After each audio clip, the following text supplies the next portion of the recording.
আসসালামু আলাইকুম রহমতুল্লাহি বারাকাতুহু। আজকে আপনাদের শোনাবো হজরত ওমর রাদিয়াল্লাহু আনহুর ইসলাম গ্রহণের কাহিনী। হজরত ওমর রাদিয়াল্লাহু আনহু, যাহার পবিত্র নামের উপর মুসলমানেরা আজও গর্ববোধ করে, যাহার ইমানি জোশের কারণে আজকে 1300 বছর পরেও কাফেরদের অন্তরে ভয়ভীতি হয়। ইসলাম গ্রহণের পূর্বে মুসলমানদের বিরোধিতা করা আর তাহাদিগকে কষ্ট দেওয়ার ব্যাপারেও তিনি প্রসিদ্ধ ছিলেন। নবী করিম সাল্লাল্লাহু আলাইহি সাল্লামকে হত্যা করার চেষ্টায় লাগিয়া থাকিতেন। একদিন কাফেররা পরামর্শ সভা আহ্বান করিল, এমন কেউ আছে যে মোহাম্মদকে কতল করিয়া দেবে? ওমর রাদিয়াল্লাহু আনহু বলিলেন, আমি করিব। লোকেরা বলিল, হ্যাঁ হ্যাঁ, তোমার পক্ষেই সম্ভব। ওমর রাদিয়াল্লাহু আনহু তলোয়ার হাতে নিয়ে উঠে দাঁড়াইল আর রওনা হলো। এই খেয়ালে চলছে, ঠিক তখন পথের মধ্যে জহুরা গোত্রের হযরত সাদ ইবনে আবি ওয়াক্কাসের সহিত তাহার সাক্ষাৎ হইল। তিনি জিজ্ঞাসা করিলেন, ওমর, কোথায় যাইতেছ? ওমর রাদিয়াল্লাহু আনহু বলিলেন, মুহাম্মদ সাল্লাল্লাহু আলাইহি সাল্লামকে হত্যা করার ফিকিরে আছি। নাউজুবিল্লাহ। সাদ বলিলেন, বনু হাশেম, বনু জহুরা আর বনু আব্দে মানাব হইতে তুমি কিভাবে নিশ্চিন্ত হইয়া গেলে? তুমি মুহাম্মদকে কতল করতে হবে, তারাও তোমার বিনিময়ে তোমাকে হত্যা করে দেবে। এই উত্তর শুনিয়াই ওমরের মাথা বিগড়ায় গেল।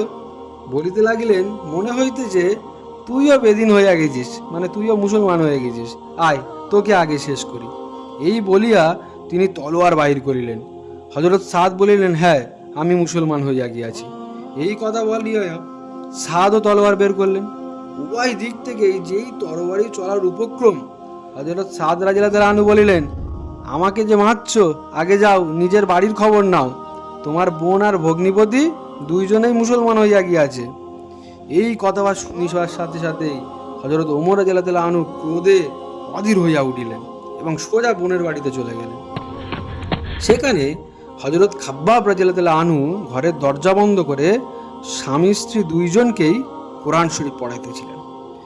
ওমর রাদিয়াল্লাহু আনহু দরজার বাইরে গিয়ে দরজা নাড়ালো, দরজা খুলতে বললেন। ওমর রাদিয়াল্লাহু আনহুর আওয়াজ শুনিবা মাত্রই হযরত খাব্বাব রাদিয়াল্লাহু আনহু তাড়াতাড়ি ভিতরে লুকিয়ে পড়লেন। কিন্তু তাড়াহুড়োর দরুন কোরআনের আয়াত লিখিত কাগজখানা বাইরেই থাকিয়া গেল। বোন দরজা খুললেন আর হযরত ওমর রাদিয়াল্লাহু আনহুর হাতে একটা বস্তু ছিল, যার দ্বারা বোনের মাথায় আঘাত করলেন। সাথে সাথেই মাথা হইতে রক্ত ঝরে পড়ল এবং বলিলেন, আপন জানের দুশ্মন, তুইও বেদিন হইয়া গেলি। অতঃপর ঘরের ভিতর প্রবেশ করিয়া জিজ্ঞাসা করল, তোরা কি করিতেছিলি আর ইয়া কিসের আওয়াজ হচ্ছিল? ভগ্নিপদ বলিলেন, কথাবার্তা বলছিলাম। ওমর রাদিয়াল্লাহু আনহু বলিলেন, তোমরা কি নিজের ধর্ম ত্যাগ করিয়া অন্য ধর্ম গ্রহণ করিয়াছ? ভগ্নিপতি বলিলেন, অন্য ধর্ম যদি সত্য হয় তবে? ইয়া যেই শুনেছে, ওমর রাদিয়াল্লাহু আনহু ওর ভগ্নিপদের দাড়ি ধরিয়া সজোরে টান মারল আর অত্যন্ত ক্ষিপ্ত হইয়া তাহার উপর ঝাঁপাইয়া পড়িল এবং তাহাকে মাটির ওপর ফেলিয়া বেদম মারপিট। বোন তাহাকে ছাড়াইতে গেলে তাহার মুখে এত জোরে থাপ্পড় মারল যে রক্ত বাইর হয়ে গেল। যা হোক, তিনিও ওমরের বোন।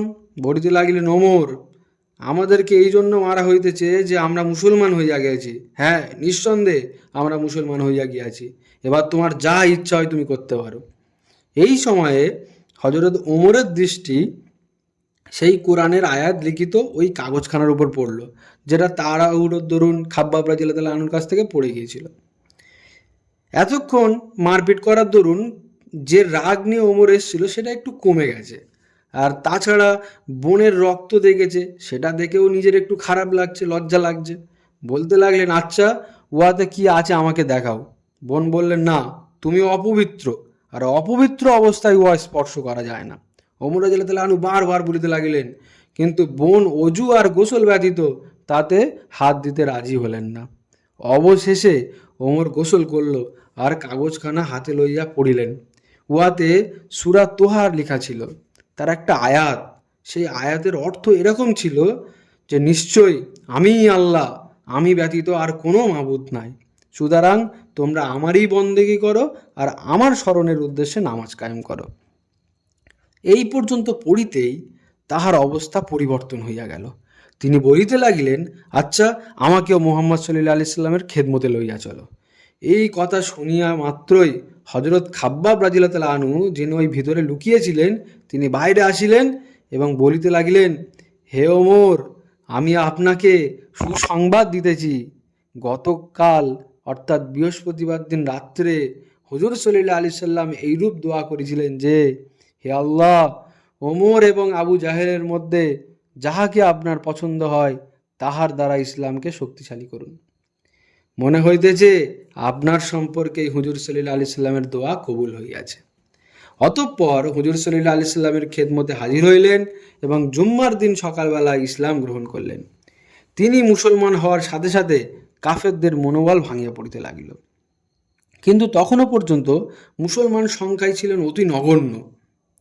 অপরপক্ষে ছিল সমগ্র মক্কা তথা সমগ্র আরববাসী। কাজেই তাহাদের মধ্যেও নতুন জোশ পয়দা হলো এবং তারা সভা সমিতি পরামর্শের মাধ্যমে বিভিন্নভাবে মুসলমানদিগকে ধ্বংস করার চেষ্টা করল। তবে হজরত ওমর রাদিয়াল্লাহু তাআলা আনহুর ইসলাম গ্রহণে এতটুকু লাভ অবশ্য হইয়াছিল যে মুসলমানগণ মক্কার মসজিদে নামাজ পড়িতে লাগিলেন।